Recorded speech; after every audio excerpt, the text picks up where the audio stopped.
မင်္ဂလာပါရှင်။ဤကတော့ဤလိုင်ဖြိုးပါ။ဤဖေဖေအကြောင်းပြပြချင်လို့ပါ။ဤဖေဖေက Fortune TV ရဲ့ Horror Moment အစီအစဉ်မှာပါဝင်ပူပါတယ်။ရောရှမ်းအထက်ဂိုင်းဆရာတယောက်ပါ။ YouTube search bar မှာရှမ်းဆရာကြီးလိုရိုက်ရှာရင်တော့ဖေဖေဗီဒီယိုတစ်ပုဒ်နှစ်ပုဒ်တက်လာပါတယ်။ဖေဖေကရန်ကုန်တိုင်းတောင်တခုံမြို့နယ်မှာမသိသူခက်ရှာပါ။အကောင်လုံးတည်ရလို့တော့မပြောပါဘူးเนาะ။မသိရသူတွေလည်းရှိမှာပါ။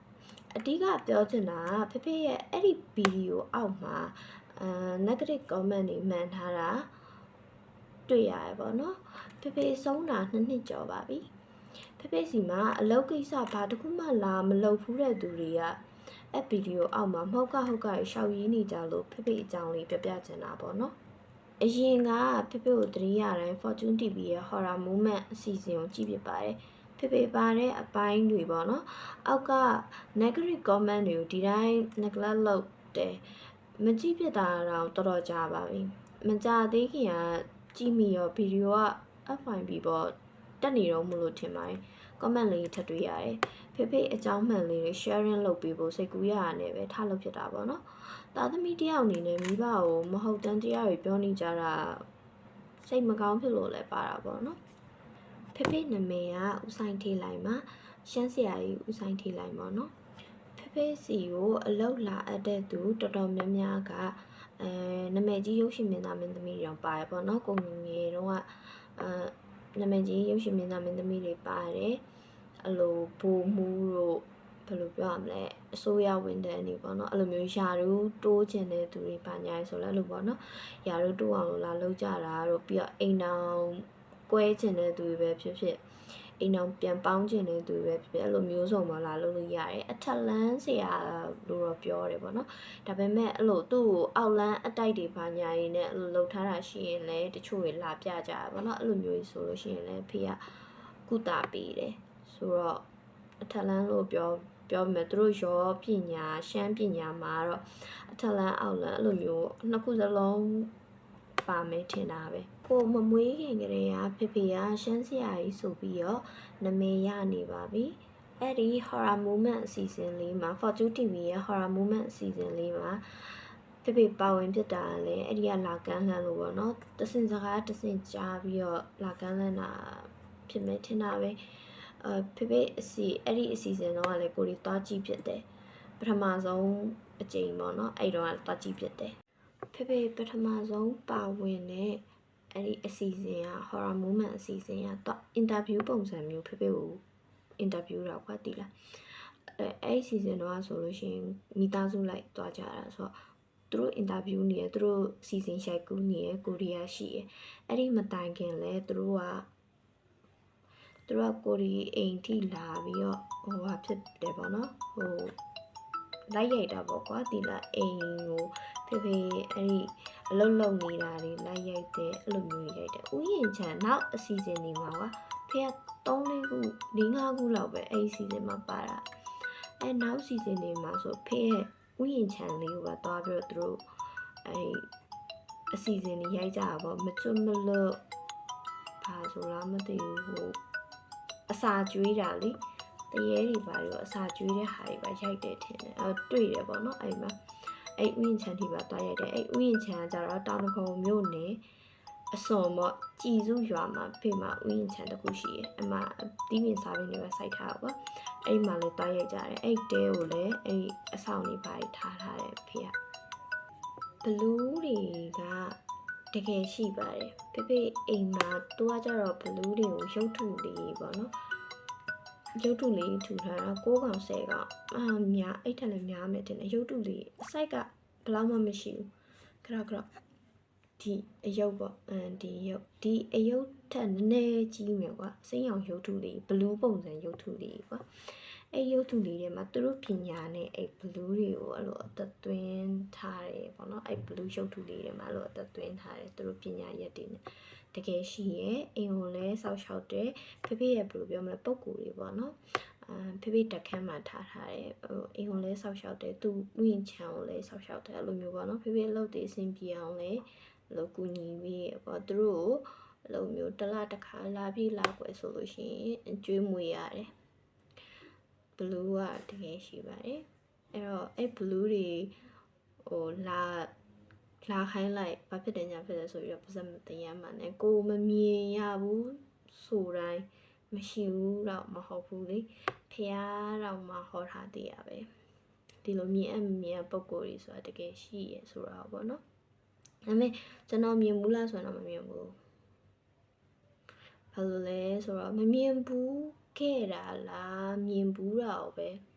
မသိတာလားဆိုတော့မသိခွဲတော့ဘူးချိန်ရောက်တဲ့ချိန်မှာရင်တော့ကြုံတာတွေတော့ရှိပေမဲ့အဲ့လိုမျိုးအကောင့်ထဲကြီးနေတော့ကြုံတာမျိုးတော့မရှိဘူးပေါ့နော်အိမ်မှာကဘလူးတွေမဟုတ်ပေါ့နော်တရေဘာညာပါမွေးထားပါတယ်တရေလို့ပဲပြောရမလားနတ်ပေါ့အစိမ့်တည်နတ်ဆိုတော့တရေပါပဲကိုမှတ်မိရဲ့နာမည်မှတ်မိရဲ့နတ်ဆိုလို့ရှိရင်တော့ကရင်မပေါ့နော်ကရင်နတ်နောက်ဖောမှုဆိုတာပါဖေမှာအဲ့တပည့်မတယောက်ရှိရယ်သူကမြောက်တကုံကျိုးတရနာမှာနေရပေါ့နော်အဲ့အန်တီကအဲ့ဒီဗီဒီယိုအစီအစဉ်မှာလည်းပါတယ်ပေါ့နော်သူနဲ့အဲ့လိုမျိုးဝင်အဲ့အန်တီကိုဝင်ပူးပြီးတော့ဖေကသူမီးကျင်တာမီးနေပေါ့အဲ့အန်တီကိုတဲ့ကိုကြတော့အဲ့နက်ကနောက်ဖောမှုဆိုတဲ့နက်ကဝင်ပူးနေတာပေါ့နော်နက်စိမ့်သေးဆိုတော့နက်လိုပဲပြောလိုက်ပါမယ်နော်အဲ့လိုမျိုးဝင်ပူးနေရပါဝင်ပူးပြီးတော့အဲ့လိုမျိုးမီးမြန်းနေပေါ့သူအဲ့တော့တရေဆိုတာလည်းရှိတယ်ကိုမယုံလို့မရဘူးလေကိုရှေ့မှာဖြစ်နေတာတချို့သူမေးတဲ့ဟာတွေကအဲ့ဖေကိုလာမေးတဲ့သူတွေကအိမ်ကိုသွားကြည့်နေရမဟုတ်ဘူးเนาะဒါပေမဲ့ဖေပြန်ပြောပြတာတွေကအကုန်လုံးကတထက်သေးပဲအဲ့တော့လာမေးကြတဲ့သူတွေအဲ့လိုအန်အော်တာပါညာရှိရပေါ့အဲ့လိုဟာမျိုးတွေတော့ကိုတည်တယ်ဒါပေမဲ့ကိုတော့မကြုံဘူးကိုကတရေရတိုင်းဖေစီစဉ်ကိုအဲ့သူတို့အစီအစဉ်ကိုတွားကြည့်ပြတော့အဲ့မှာ positive comment တွေလည်းတွေ့ပါတယ် positive comment တွေကကျတော့ဆရာဖုန်းနံပါတ်ဘယ်မှာလဲဆရာဖုန်းနံပါတ်ဘယ်လောက်လဲမေးတာတို့ဆရာဘယ်နားမှာလဲတို့ဆရာနဲ့တွေ့ချင်တယ်ကျွန်တော်သူတို့အခက်ခဲတွေပေါ့နော်ပြောပြီးတော့ရေးပြီးတော့ပြောထားတာလည်းတွေ့ပါတယ်ပြီးတော့ negative comment တွေလည်းတွေ့ရပေါ့နော်အဲ့လိုမျိုးဆရာအဲ့လောက်စွမ်းနေလို့ရှိရင်အခုလူတိုင်းမုံနေရဲ့လူကြီးကိုတော့ကပ်ပစ်ပါလားလို့ဘာလို့ပေါ့နော်အဲ့ဆရာကိုဗစ်မှာပဲဆုံးသွားတာဖေကကိုဗစ်မှာပဲဆုံးသွားတာပါလွန်ခဲ့တဲ့2 နှစ်လောက်ကဆိုတော့ဒါပေမဲ့သူကလူကြီးယောဂါနဲ့ပဲတာမန်ဆုံးတာပေါ့နော်ပန်ခရီးယပ်ကင်ဆာတရုတ်ရဲ့ကင်ဆာနဲ့ဆုံးသွားတာပါဖေကဆရာကလူလိန်နဲ့တူတဲ့ဟာတွေပါ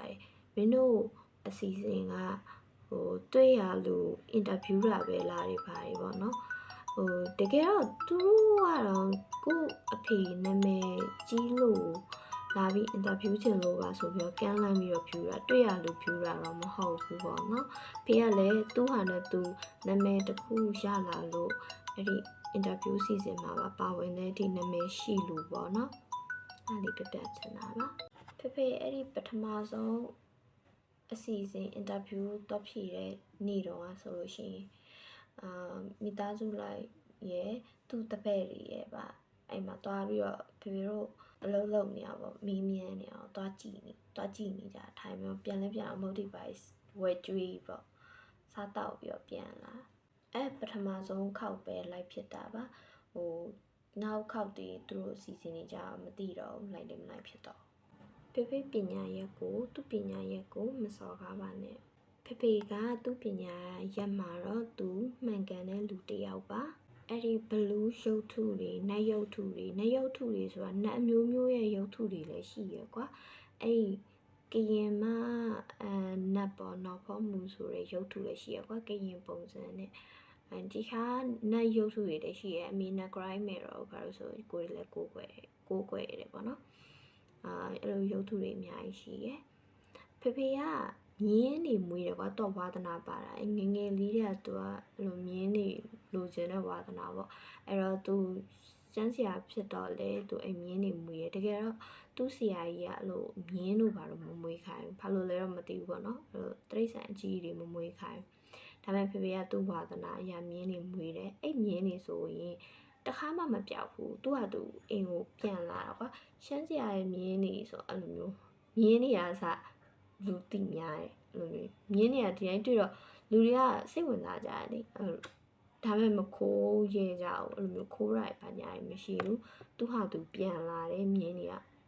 ဒါမှမဟုတ်ညရင်မြင်မာတဲ့တော်ဝါတွေဖြစ်လို့ဘယ်လာတော့မသိဘူးပေါ့နော်ပြန်လာနိုင်တယ်သူကသူအိမ်ကိုတိတယ်အဲ့လိုမျိုးဖေကအစောက်ရှောက်ထည့်ထားတယ်လို့လည်းပြောတယ်ကွာအဲ့ဒါကြောင့်သူမြင်နေလို့အဲ့လိုမျိုးမခိုးရဲတာပေါ့ကိုတွေခီးတွေဘာညာသွားတယ်ဆိုရင်တော့မှအိမ်မှာလူရှိနေတယ်လို့ပဲတဲ့ကိုတွေရဲ့အိမ်ရှိမှာဤတို့ရဲ့အိမ်ရှိမှာကွမ်းရဆိုင်တစ်ဆိုင်ငှားထားရကွာအဲ့တော့ဆရာတို့ကခီးသွားတာပြောတာအိမ်မှာညဆိုလူရှိနေတဲ့အတိုင်းပဲမီးလည်းပွင့်နေရပေါ့လူရှိနေလို့ပဲဖြတ်တန်းနေကြဘယ်လိုပြောမလဲလူရိတ်ရောင်နေအတိုင်းပဲပေါ့နော်အိမ်မှာအဲ့လိုမျိုးတွေဖြစ်နေရဆိုပြီးတော့အဲ့ဒီကိုရဆိုင်ရတယ်မဟုတ်ဘောနော်တခြားလူတွေလည်းပြောကြတယ်ဆရာတို့ပြင်သွားခီးသွားတာဟုတ်ရဲ့လားပေါ့နော်ဒါပေမဲ့ဖေအကလုံးတမိသားစုလုံးမိသားစု3ယောက်ရှိရအောင်တမိသားစုလုံးအိမ်ကအကူအမကြီးတွေပိုင်းနဲ့ပါခီးသွားရဆိုအကလုံးသွားကြတာအိမ်ကိုမိန်းချပြီးတော့မီးကိုမိန်းချပြီးတော့တွားကြမီးအပိုင်းလောင်မှာဆိုလို့လေမိန်းချပြီးတော့တွားကြတာဖေကပဲခူးတိုင်းဘောမြို့နယ်လေးရင်စုကြည်ရွာပါဖေကသူ့ရွာအတွက်လည်းအလူတန်းတွေလုပ်တယ်လိုမျိုးသူတို့ရွာရဲ့ဖုန်ကြီးကျောင်းနေစီကိုအမြဲလိုအလူတော်လုပ်ဖြစ်တယ်ကွာကိုငယ်ငယ်လေးတည်းကအလူတော်လုပ်တယ်ပြီးတော့ဖျားတည်တယ်အမှပဲပြီးတော့သူတို့တရားရွာသူရွာသားကြီးဟိုဘက်နဲ့ဒီဘက်နဲ့တောက်လို့ရအောင်တရားအရှိထိုးပြီးထားကွာတရားကြီးလည်းထိုးတယ်သူတို့အလောက်ကကွာသူတို့အဲ့ဒီပညာရက်ကရရင်ရသလောက်ပြန်လဲလှူရတယ်အဲ့လိုမျိုးဘာလို့လဲဆိုတော့အဲ့လိုသာသနာပြုရတယ်ကွာတည်တာအဲ့လိုမျိုးတော့သူ့ရွာအတွက်အဲ့လိုမျိုးလှူတယ်တော့ဖေကအဲ့အဖေကောင်းတယောက်လည်းဟုတ်တယ်သားသမီးကောင်းတယောက်လည်းဟုတ်တယ်သူ့မိဘအတွက်ဆိုသူသားသမီးကောင်းတယောက်လည်းဟုတ်တယ်ပြီးတော့သူမောင်နှမဆို14ယောက်တောင်ရှိရဖေတို့က14ယောက်လူ6 4တောင်ပါသေးတယ်မွေးတော့က14ယောက်အဲ့လိုမျိုးအဖက်မတင်သေးသွားတာပဲရှိသေးရဲ့ကွာမိသားစုများရတယ်ကွာငယ်တော့ဖေကစဉ်းရဲနဲ့အဲ့ဒီရွာမှာပေါ့နော်သူများခိုင်းတာလှုပ်ပြီးတော့မှဒီအရွယ်ရောက်တော့မျိုးတက်လာပြီးတော့အဲ့လိုပေါ့လှုပ်မိဘကိုရှာကျွေးအဲ့လိုတောင်းကောင်းတယောက်မောင်နှမကောင်းတယောက်ပေါ့ဖေအဆင်ပြေသွားမေမေနဲ့ရပြီးတော့မှဖေကအဆင်ပြေသွားကွာမေမေနဲ့ရပြီးတော့မှဒီရှမ်းစရာအဲ့ပညာကိုသင်ပြီးတော့ရှမ်းစရာဖြစ်သွားတာဆိုတော့ရှမ်းစရာကြီးဖြစ်လာနေသူကပတ်စံရှိလာတယ်ပတ်စံရှာနိုင်လာတယ်အဲ့ချိန်မှာလေသူမိဘတွေကိုရောသူညီကိုမောင်နှမတွေကိုပြန်ထောက်ပံ့ပေးရနိုင်တယ်ကွာအိမ်မှာဆိုလို့ရှိရင်အလူအတိုင်းပဲအလူအိမ်တိုင်းပဲမောင်နှမရဲ့ရွာနေအမျိုးတွေကတက်လာပြီးတော့လာတဲခိုကြရပေါ့နော်သူတို့အဲ့ဒီပညာရက်ကလည်းလူတိုင်းမဖြစ်နိုင်ဘူးကွာဘာလို့လဲဆိုတော့သူကတင်းချိုင်းကုန်းတွေမှာပါသွားပြီးတော့အဲ့လိုမျိုးတရားထိုင်ရတာပဲရှိရောသူတို့ရဲ့ကျင့်စဉ်တွေမျိုးစုံရှိတယ်အဲ့ဒီတွေကအများကြီးပဲတင်ပြောရင်ကွာဟိုကျောင်းတစ်ခုမှာကျောင်းသားတွေအများကြီးရှိအဲ့လိုမျိုးပညာတစ်ခုစီးပူးနေတယ်လို့မျိုးပဲသူတို့ရဲ့ပညာရက်ကိုလည်းအဲ့လိုမျိုးလာစီးပူးတဲ့သူတွေအများကြီးပေါ့ကွာအဲ့ဒီထဲမှာမှအဲ့ဒီအတုံးမှာမှ6ယောက်ပဲအောင်နေကွာလူ6ယောက်ပဲအောင်နေအဲ့မှာဖေအကိုပါပေါ့နော်အောင်နေသူတို့တောင်တကုံမှာဆိုလို့ရှိရင်ရှမ်းညီနောင်2ယောက်ဆိုပြီးတော့နာမည်ကြီးရဲ့ဖေရောဖေကိုရောပေါ့နော်ဖေကညီ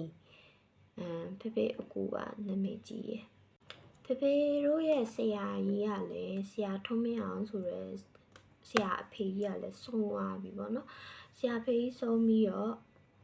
ဆရာဖေကြီးမဆုံးခင်ဖေရဲ့အကိုကအရင်ဆုံးတာလားဒါမှမဟုတ်ဆရာဖေကြီးကအရင်ဆုံးတာလားမှတ်တော့မှတ်မိရောဒါပေမဲ့ဖေကိုအရင်ဆုံးတာဖြစ်နိုင်တယ်ပေါ့နော်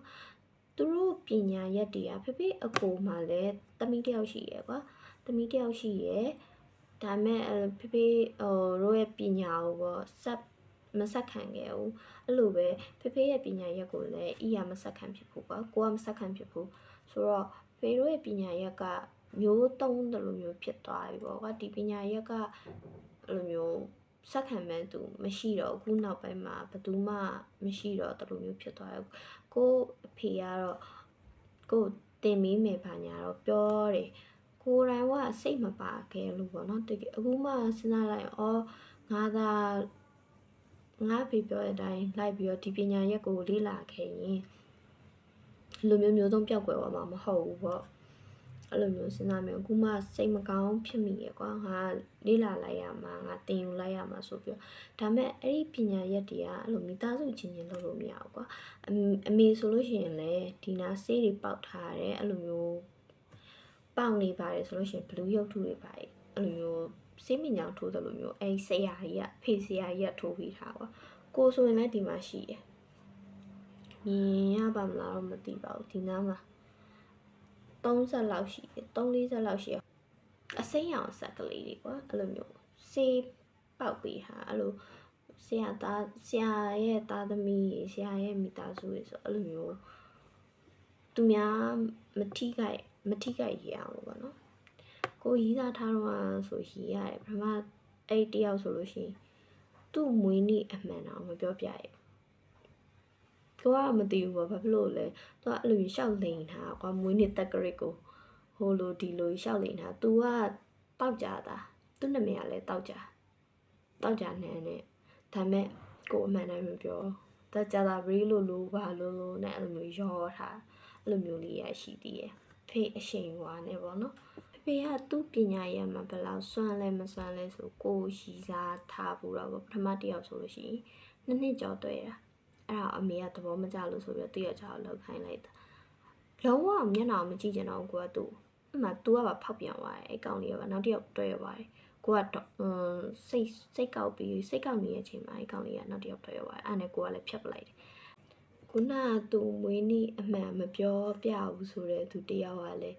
လိန်ထားရဆိုတော့ကောင်လေးတယောက်နဲ့လည်းအဲ့လိုမျိုးသူနှစ်နှစ်ကျော်လာမသိဘူးအဲ့တော့အမေကအဲ့လိုပဲသဘောမကျလို့ဆိုပြီးတော့အဖေကို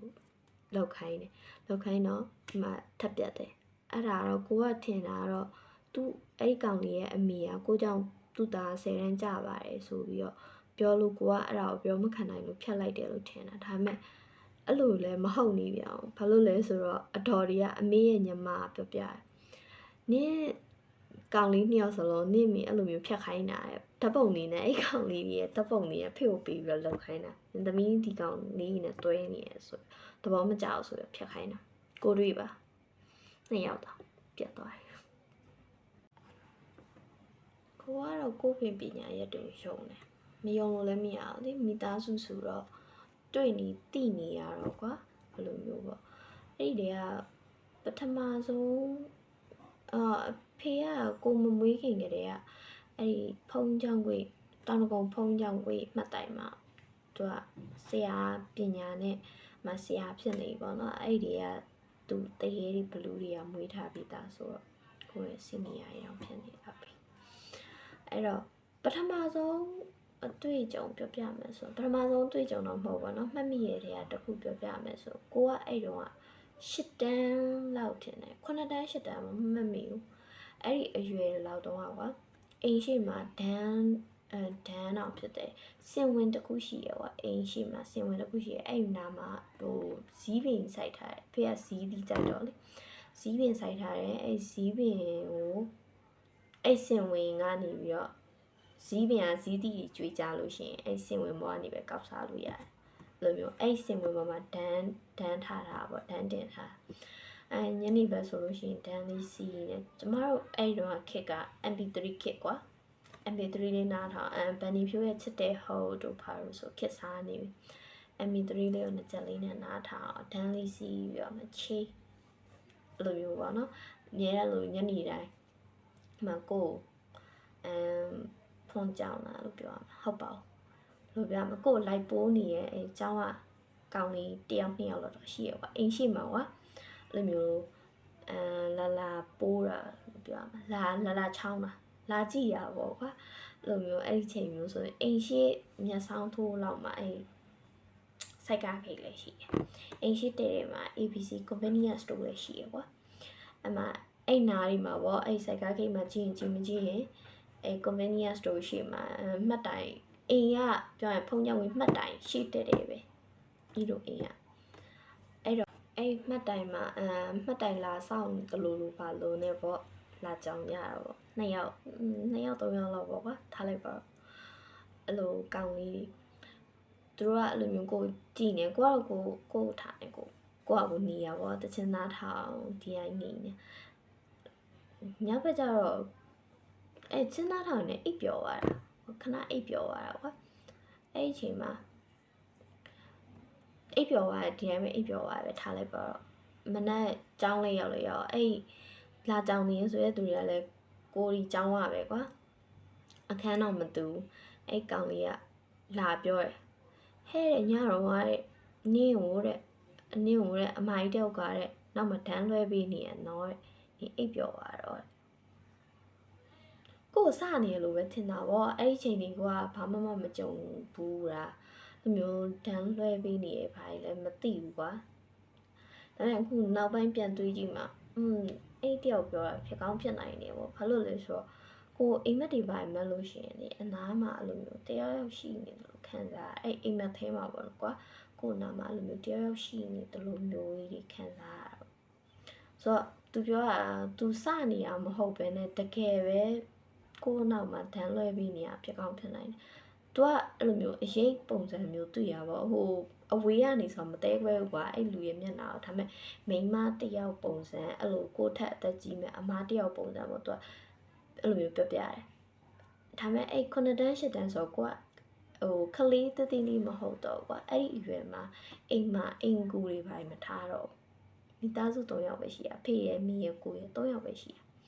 အိမ်မှာတခြားလူကလာပြီးတော့တန်းလွဲပြီးဖို့ဆိုတာမဖြစ်နိုင်အဲ့ဒီအချိန်တုန်းကလည်းဘယ်သူမှမရှိဘူးအိမ်မှာတမိသားဖ3ယောက်ပဲရှိတယ်ဆိုတော့ဟာဒီတယောက်ကလာစနေရပေါ့ဆိုတော့ဘာမှတော့ပြန်မပြောလိုက်ဘူးကွာသူအေးအဲ့လောက်ပဲဇာဆက်မပြောတော့ဒါပေမဲ့နည်းနည်းတော့ဒီတယောက်ကစတာဟုတ်ရလားတကယ်ကြီးရောနောက်မှအဲ့လိုမျိုးလာပြီးတော့တန်းလွဲပြီးနေရလားဘာညာတွေးမိရရှိတယ်နောက်ဒုတိယတစ်ခုအတွေးကြုံကကြတော့ငငယ်တုန်းက3တန်း4တန်းလောက်ဖြစ်မယ်အဲ့ချိန်တုန်းကကြတော့ကိုတီးစိတ်နဲ့ကိုစားလုံနေတဲ့အရွယ်ရောက်နေကွာအဲ့တုန်းကအိမ်မှာကိုကငယ်သေးတော့အိမ်ကူထားတယ်ကွာအမကြီးတွေဖိုက်ထားတယ်ထားတော့အိမ်မကြီးကိုတရေချောင်းဘာညာပြပြခိုင်းတာပေါ့ဟိုခလေးဆိုတော့လူမျိုးစိတ်ဝင်စားတယ်လေပြပြခိုင်းတော့အိမ်မကြီးကပြောတော့ပေါ့ဟိုခြေကလေးမအကြောင်းတို့မဖဲဝါအကြောင်းတို့အိုးအဆုံးပဲ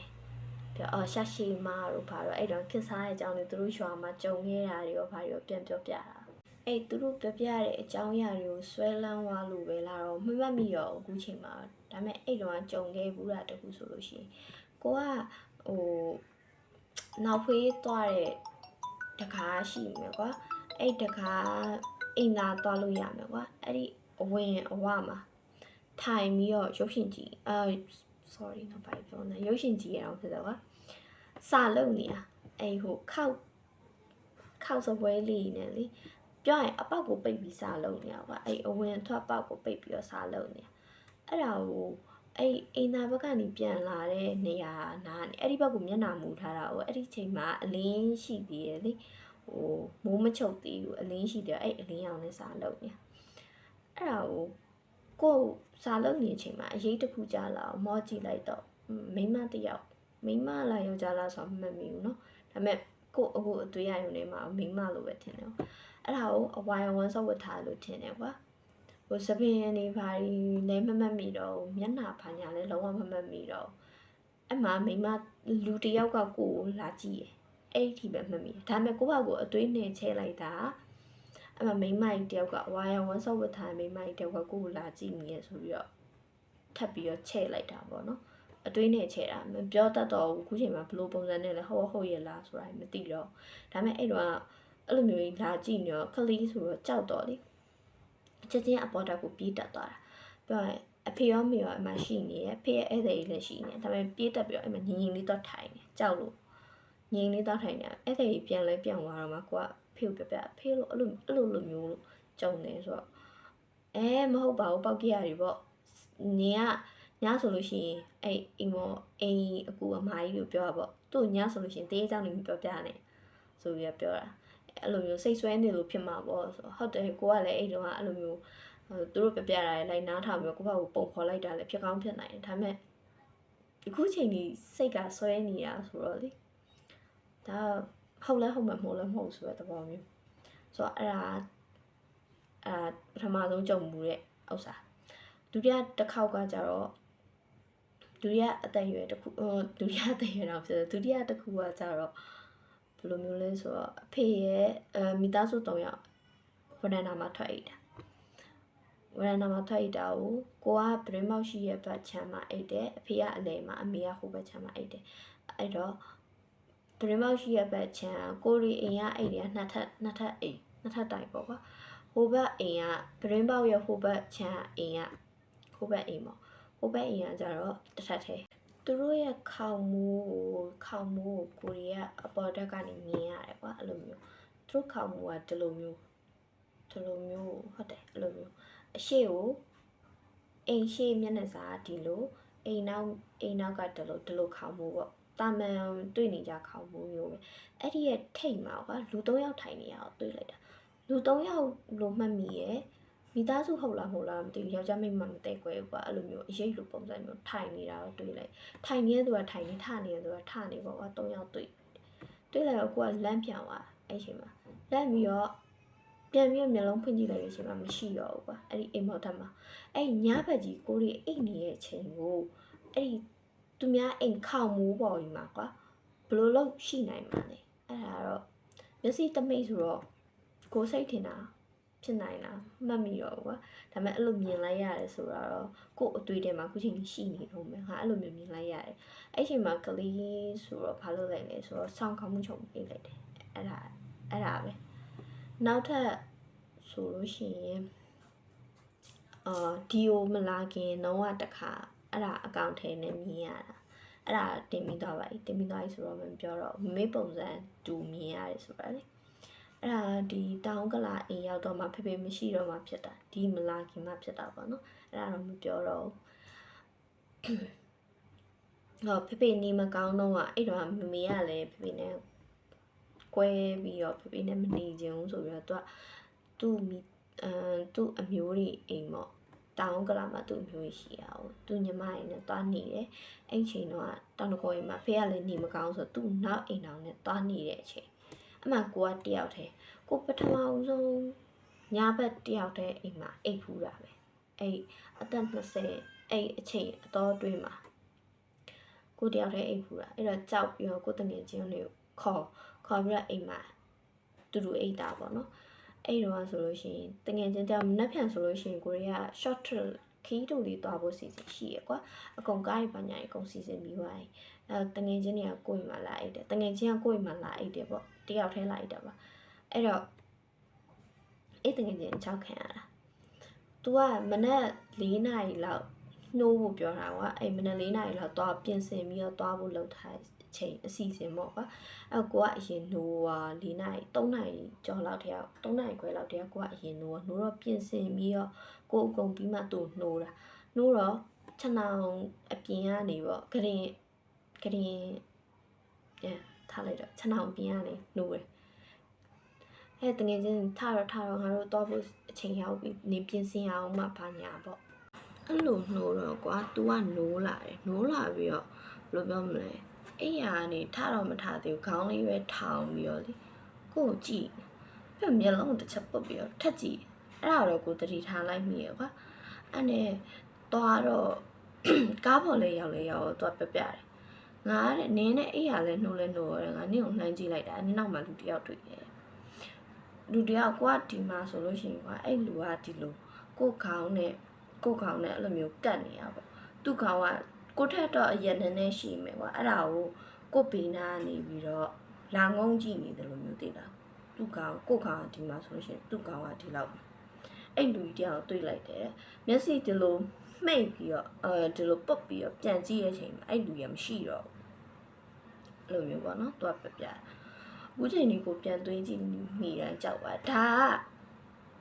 ပထမဆုံးပြောတဲ့ဗီဒီယိုမှာလေအဲ့ဒီနေရာလေးတွေအတန်ပျောက်သွားတယ်ပထမဆုံးအစအဆုံးသွင်းထားတဲ့ဗီဒီယိုရှိရကွာရိုက်ထားတဲ့ဗီဒီယိုရှိရအတန်ပျောက်သွားတယ်ဒုတိယတစ်ခါသွင်းတဲ့ဟာကျတော့အကုန်လုံးအတန်လာတယ်ဒီအကြောင်းအရာကိုပြောတဲ့ဒီနေရာတစ်ခုမှာအတန်ပြောင်းသွားပြန်ပျောက်သွားပြန်အောင် sorry ပျောက်သွားပြန်အောင်နည်းနည်းထူးခြားနေတယ်ဒီဟာကြီးပြောတဲ့ဟာနိ 3ခါတောင်အခုဒါနဲ့ဆို3ခါတောင်တွင်းရတာပေါ့အတန်အခုဆိုအဝင်စားရလေတူတာမွေးနိုင်တော့ပြင်ဆင်နေမှာပြောင်းသွားတာပေါ့နော်အဲ့ဒါတတိယတစ်ချိန်ထပ်အတန်တွင်းပြီးရိုက်တဲ့ဗီဒီယိုပါဖေဖေတက်ခံပြီးကိုအိတ်ခံပေါ့ကွာအဲ့တော့အဲ့နေတော့ဖေကကိုအိတ်နေရပဲမသိတာလားဒါမှမဟုတ်ကိုရှိနေမှမသိတာလားတော့မသိဘူးတော့သူအလုပ်အဲ့ဟိုဟာ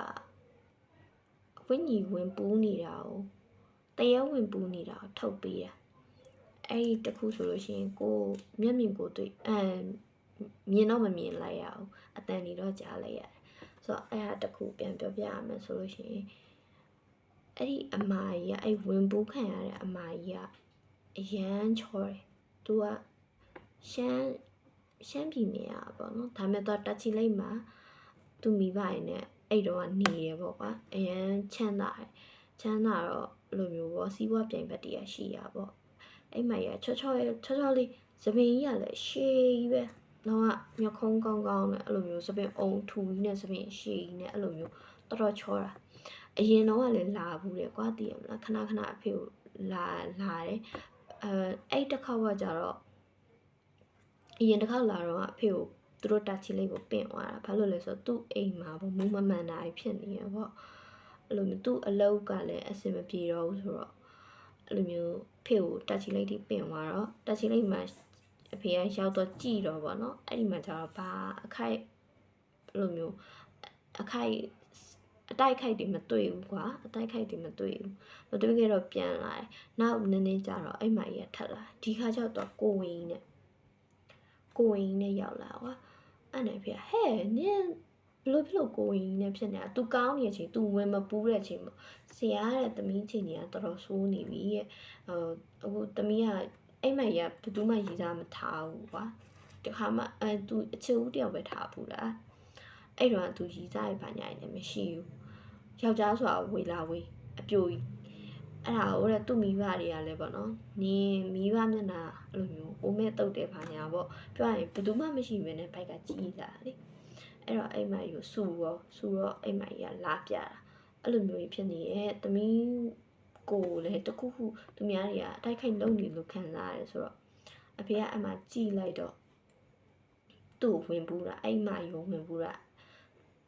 သူ့ရဲ့စီးပွားပြိုင်ဘက်ကပေါ့နော်အဲ့လိုမျိုးအင်းနဲ့သူ့အလုတ်ခန်းတွေကိုထည့်ထားတာပါပေါ့အဲ့ဒါကြောင့် तू ကအဲ့လိုမျိုးလှုပ်ခိုင်းလို့လှုပ်ရတာပါပေါ့အဲ့မယူ तू လှုပ်ချင်လို့တော့မဟုတ်ပါဘူးကျွန်တော်အကျွတ်လို့ချင်တာပေါ့ဒါပေမဲ့ကျွန်တော်ဆရာခိုင်းတဲ့အတွက်ကျွန်တော်ကလှုပ်ရတာပါဘာညာဆိုပြီးပြောတော့အဲ့မှာ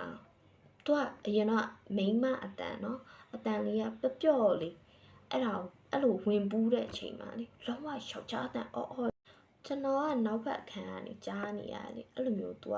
အဲ့အန်တော့ဟိုသွေးစာတွေအဲ့လိုမျိုးအဆိုင်ခဲတွေပေါ့သွေးဆိုင်ခဲတွေအကုန်လုံးပါလာအဲ့နဲ့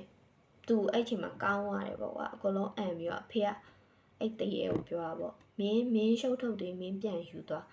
မယူသွားဘူးဆိုလို့ရှိရင်မင်းနောက်တစ်ခေါက်ထပ်သေးချင်လားတွေပါတယ်တရေကနောက်တစ်ခေါက်ထပ်သေးလားမသေးလားတော့ကျွန်တော်လည်းမပြောတော့ဘူးဒါပေမဲ့အဖေကအဲ့လိုမျိုးပြောတာတော့မှတ်မိရောအဲ့နဲ့ဟိုတရေကကြောက်ပြီးတော့အဲ့လိုမျိုးယူသွားတယ်ကွာအဲ့တရေကိုလေ तू ကကျွတ်လွန်လုပ်ပေးပါမယ်ဆိုပြီးတော့အဖေကဂတိပေးလိုက်တော့ထွက်သွားတယ်သူ့ဟာကြီးလည်း तू ကုန်ပြန်ယူသွားတယ်အိမ်မကြီးကအန်ပြီးတော့ဟိုဖြစ်တော့အောက်ဆင်းပြီးတော့နားနေရပါကွာအပေါ်မှာပဲဧည့်သည်တွေနဲ့အလုပ်လုပ်တာအောက်ထပ်မှာကျတော့ဧည့်သည်တွေစောင့်မှုအတွက်နေရထားတယ်ကွာဧည့်သည်တွေကသူ့တယောက်ပြီးမှတယောက်ကွာဒီလားအဲ့လိုမျိုး booking နဲ့လောက်ရတာဆိုအဲ့နဲ့အိမ်မကြီးအောက်ဆင်းသွားတဲ့အချိန်မှာကိုကလည်းထိုင်ရှိုးလေးဆင်းလာအဖေကအဲ့ဒီ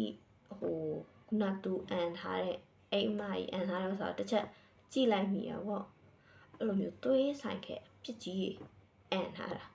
အဲ့ဒါကိုအထုပ်3-4ဓာတ်လောက်ထုတ်ပြီးတော့ဖေကတော့လွတ်ပြတာတွေးလိုက်တယ်အိမ်မိုင်နဲ့ကိုကစကားပြောနေရပေါ့မတို့အဲ့တော့ကိုဖုန်းကြီးကတိတ်မပေါ်သေးတော့လေတော့ဖော်စီဆိုတော့တက်လက်ကြီးယူလာအဲ့မိုင်ဖုန်းကြီးနဲ့ခင်းစောရတာဆိုတော့အမောသူကလည်းဆရာသမီးဆိုတော့အဲ့လိုမျိုးပြီးစောတာပေါ့နော် အိမ်မကြီးဆိုအဖေမသိခင်ထိကိုးကွယ်တော့မယ်အိမ်မှာအဲ့လိုတရင်ကျွတ်ဆိုလို့ရှိရင်ဖေကိုလာကြော့ထားရဆိုအများကြီးပဲအဲ့လိုတပည့်တွေကအများကြီးဆိုတော့ကွာသူလုပ်ပေးခဲ့တာတွေကအများကြီးဆိုတော့လာပြီးတော့ကြော့ကြတယ်ကိုကအဲ့ချိန်ဆိုလို့ရှိရင်လူကြီးတွေမိဘတွေကိုပြန်ကြော့ဖို့ကွာအရင်ကြီးမလို့တော့ဖေကိုအမေကိုလာကြော့တဲ့ဟာတွေကိုပဲပြန်ပြီးတော့ကြော့ပြီးတော့မို့ပြန်ရတာကိုငငယ်တုန်းကလည်းအဲ့လိုမျိုးနှလုံးထိပေးရဲဆိုပြီးတော့နာမည်ကြီးတည်ဆရာသမီးလေးကနှလုံးထိပေးတာမှန်နေပါညာပေါ့ကိုကခလေးဆိုရှောက်ပြောတာပေါ့ငါဆို6အိုင်ခဏနေဝိုင်းအကောင်ရှောက်ပြောတော့သူတို့တွေကအဲ့တိုင်းလိုက်ထိုးပြီးတော့ပေါက်တယ်ပေါ့အခုလာမမင်းနဲ့တော့ဘာကနန်းမှလည်းမသိကိုကိုရန်လည်းနှလုံးထိထိုးတာဝါသနာမပါဘူးအဲ့ဒီမှာရှောက်ပြောတာသူတို့ကသူတို့ထိုးပြီးတော့ပေါက်တာအဲ့လိုဒီရှိရ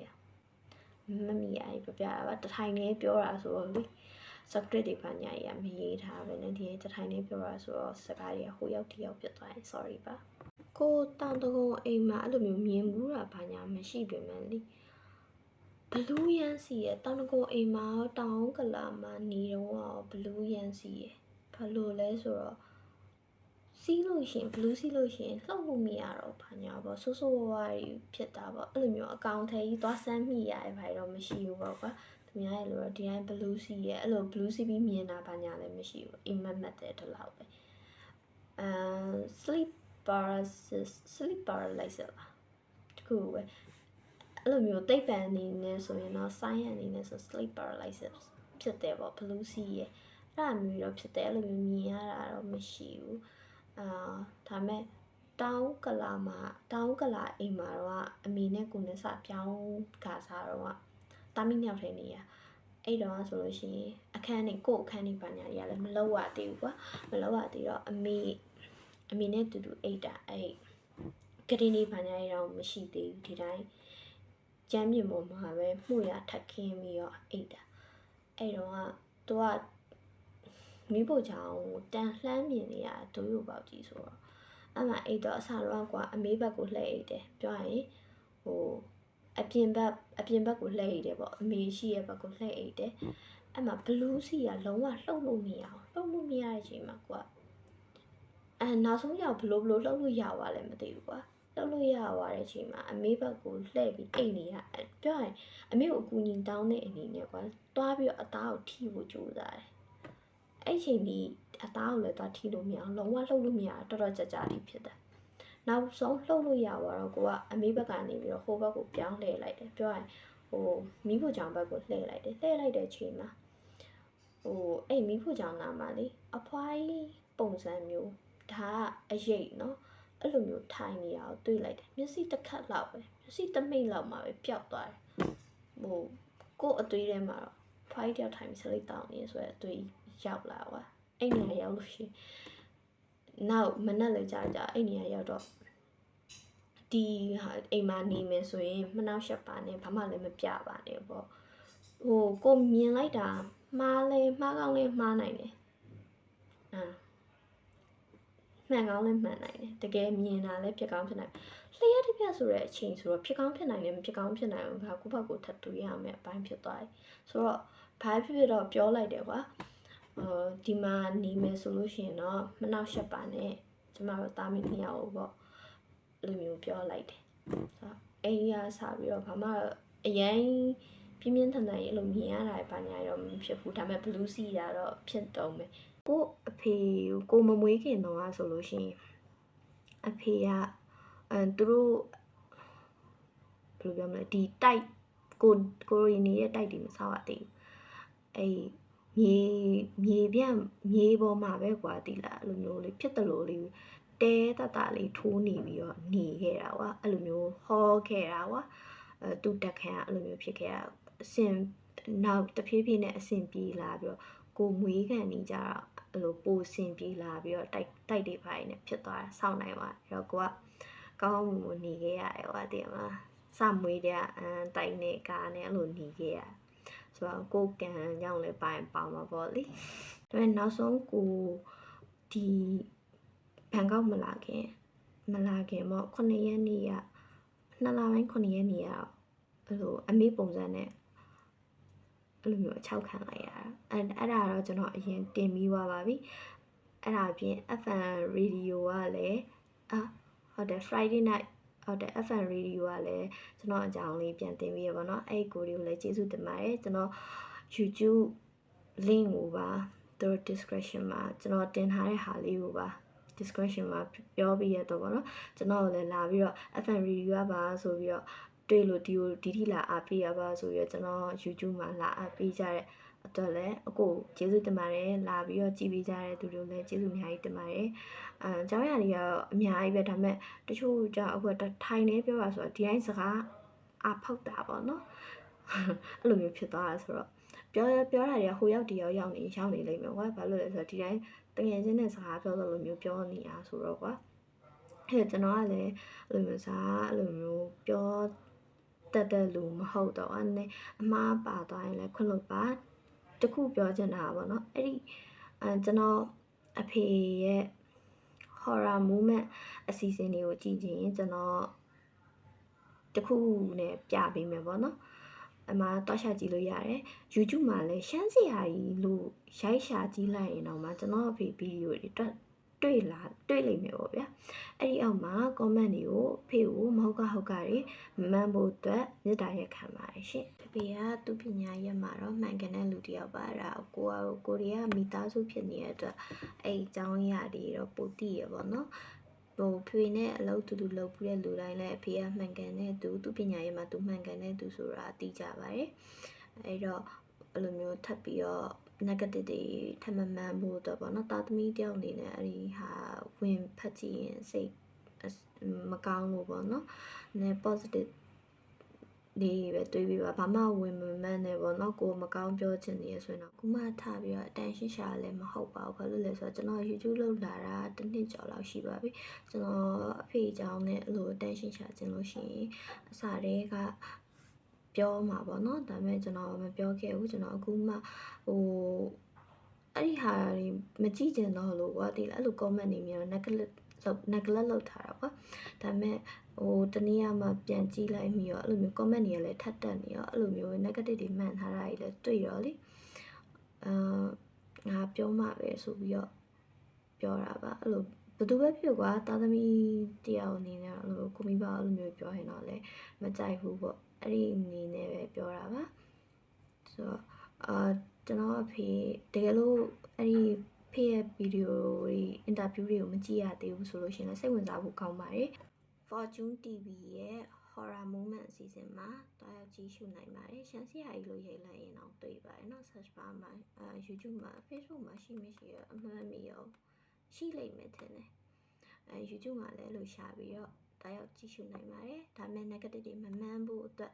ကျွန်တော်အနည်းငယ်တောင်းဆိုပါတယ်ကျွန်တော်အဲ့ comment အောက်မှာလည်းဖေဖေကဆုံးသွားပါပြီဆိုပြီးပြောထားပါတယ်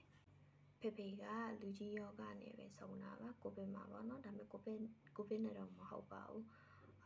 pancreatic cancer pancreatic cancer နဲ့ဆုံးတာပါ pancreatic cancer တရရက် cancer ပေါ့နော်အဲ့ဒါနဲ့ဆုံးတာပါ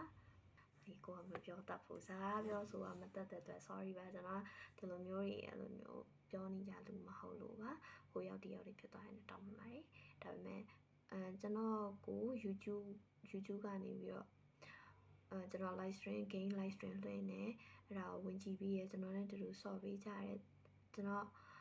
subscriber အားလုံးလည်းကျေးဇူးတင်ပါတယ်ဘာလို့လဲဆိုတော့ကျွန်တော်ကတင်နေတာတင်တာလေသူများလည်းတခုလည်းသိတာမရှိဘူး gameplay လည်းတင်တယ် game live stream ဆော့တယ်ပြီးတော့ကိုစိတ်ကူးပေါက်ရည်တင်တာဆိုတော့ဒါမဲ့လည်းအဲ့လိုမျိုးကြည်ပေးကြတဲ့အတွက်ချစ်ခင်ပေးကြတဲ့အတွက်လည်းကျေးဇူးတင်ပါတယ်ကျွန်တော် subscriber တချို့ဆိုပြောရပါတော့မအီးကချစ်ဖို့ကောင်းလို့သာကြည်နေရတယ်ခါလေးကျရင်ဘာလို့လုံးမဟုတ်မသိဘူးအဲ့လိုမျိုးကြည်ပေးကြတဲ့အတွက်အများကြီးကျေးဇူးတင်ပါတယ်ကျွန်တော်ဟိုတင်ခဲ့တဲ့အဲ့ဒီတကယ်ကြောင့်ပြပြမယ်ဆိုတော့ဟာလေးကိုအဲ့လိုမျိုးလေးတင်ပေးပါအောင်ဆိုပြီးတော့ပြောပြတဲ့သူတွေကိုလည်းကျေးဇူးတင်ပါတယ်ကျွန်တော်ကပြောလိုက်ပါတော့ဒါမှဟိုရောက်ဒီရောက်ဖြစ်နေပြီမဲ့လေကျွန်တော်နောက်ကျရင်တိကျ catch ပြီးတော့တကယ်အကြောင်းအရာတွေကိုတခုချင်းစီခွဲထုတ်ပြီးတော့ပြောပြမှာပါအခုကတော့ဒီတိုင်းစကားပြောသလိုမျိုးလက်တန်းပြောလိုက်တာဆိုတော့ဗောနော်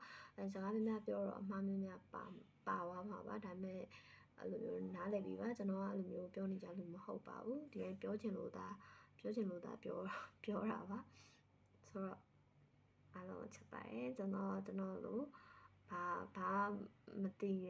ဘယ်လိုဘာမသိဘူးဆိုတာအဲ့လိုမျိုးပေါ့နော်တင်နေတာတင်နေလုပ်ချင်သလိုလုပ်တယ်အဲ့ဒါကိုလည်းကြည်ပေးကြတဲ့သူတွေအားလုံးကျေးဇူးတင်ပါတယ်အားလုံးချက်ပါတယ်YouTube မှာတင်တယ်လို့မျိုးTikTok မှာလည်းကြည့်ပေးကြပါတက်နိုင်သလားကျွန်တော်တက်နိုင်သလားပေါ့နော်ကျွန်တော်တည်သမျှ sharing လုပ်ပေးပါမယ်ကျွန်တော်တက်တဲ့ကျွန်တော် sort တက်တယ်လို့မျိုး game play လေးလည်းတင်ပေးပါမယ်ဒီလိုကျွန်တော်ဖြစ်မဲ့အကြောင်းအရာလေးလည်းပြောမယ်ပေါ့နော် blog လေးဘာညာလေးလည်းနောက်ပိုင်းတော့ရိုက်ဖို့ရှိပါတယ်အခုကတိတ်စိတ်မပါသေးလို့ပဲပြောရမလားမသိဘူးဒါပါရွေးပါအားလုံးချက်ပါတယ်တဒါ